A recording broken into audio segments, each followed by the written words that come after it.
Hey, this is Judging Waits bringing you a hardcore team deathmatch on the map Drone. Now, in this video, I wanted to show you how to get some higher score streaks if you're the type of person that is not the best player when it comes to Call of Duty. So, I consider myself slightly above average as far as player skill level and everything like that. I am nowhere near these other YouTube commentators that are able to drop 100+ games and everything like that. A lot of people that are subscribed to me do a lot better job than me. So, sometimes I wonder why you guys watch me.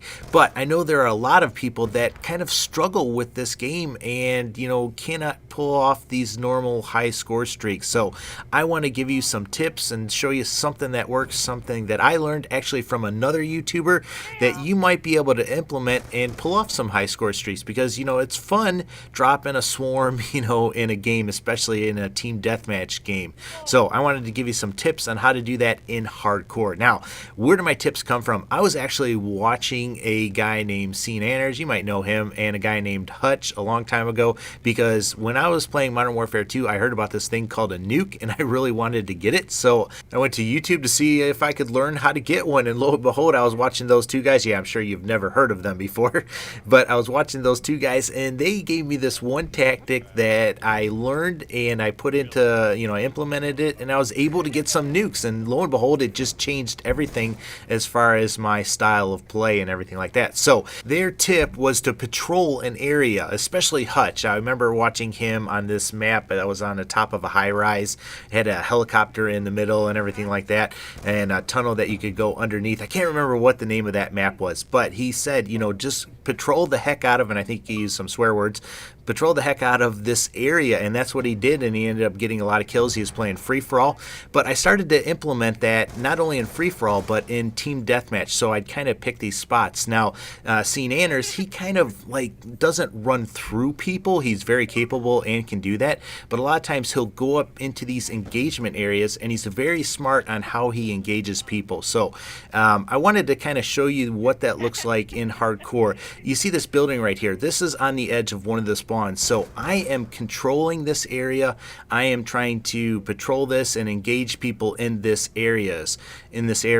I'm not running around the map trying to just go through everything and go from spawn to spawn and everything like that, which is probably how I like to play and how I normally play. When I play like that, though, I do not equip the high score streaks because usually somebody spawns behind me, or I get shot by the side or something like that, or I get team killed like I just did to that guy right there.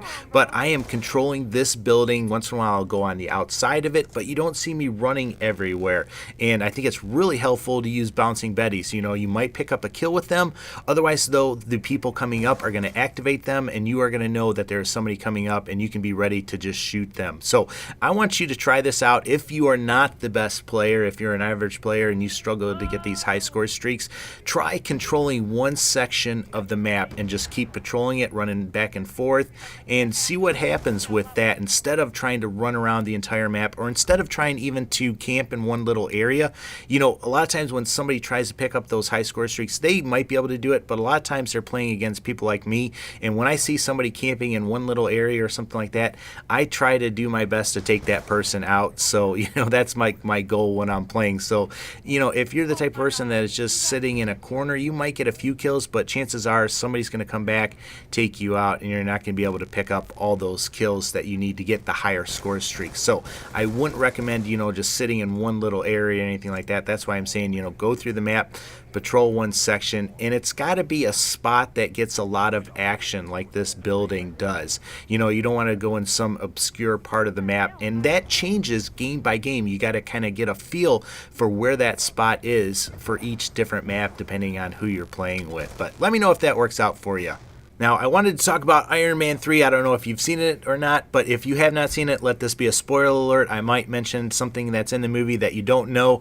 I'm going to try to keep it to everything that you might know about the movie and not try and spoil anything, but I'm not guaranteeing it, so turn the volume down if you don't want to, find out what's in the movie and everything like that. But I really want to talk to the people that have seen the movie and get your feedback whether or not you like this movie or not, because to be honest with you, I did not really care for Iron Man 3. Now, I'm a big fan of Iron Man. I loved 1 and 2, and I was, maybe my hopes were set too high for Iron Man 3, but, I watched the movie, I looked at my wife, and I'm like, wow, I really didn't like that movie. And she was like, yeah, I didn't either. And she likes the previous movies. I like the character of Tony Stark. Here he is, his playboy, and yet, he has a heart, and he's coming to terms with his lifestyle and how being a playboy doesn't work, so he's learning how to be the superhero. So I like that aspect of it.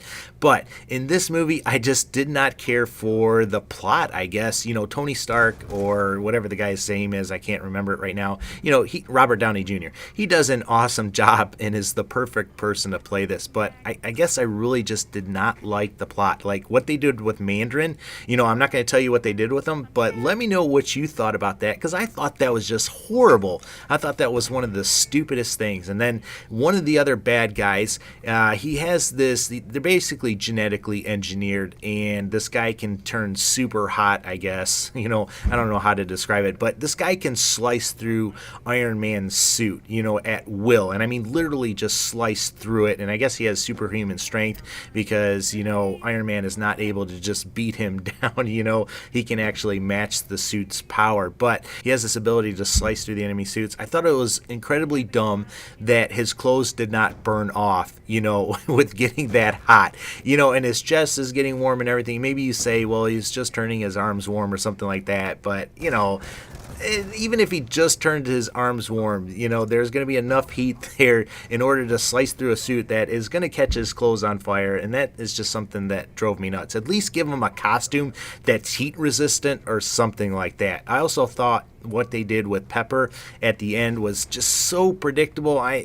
want to be surprised in a movie. I don't want to know what's going to happen, so I really hated that because I knew how that was going to turn out at the end, and I just thought it was dumb.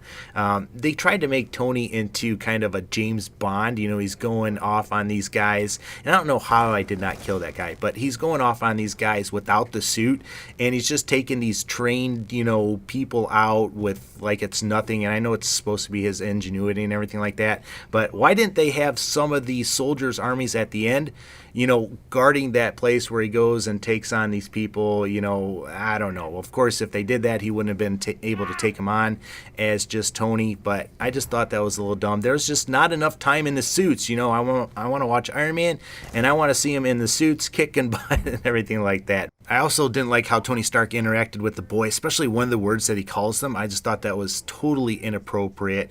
I thought that there was some awesome potential for an awesome plot or story with this, because it starts off talking about regretting some decisions that you make, and I thought that they could have pulled that full circle, but I just thought that they failed to do that. But that's my review. Let me know what you think about it, though. Feel free to disagree with me.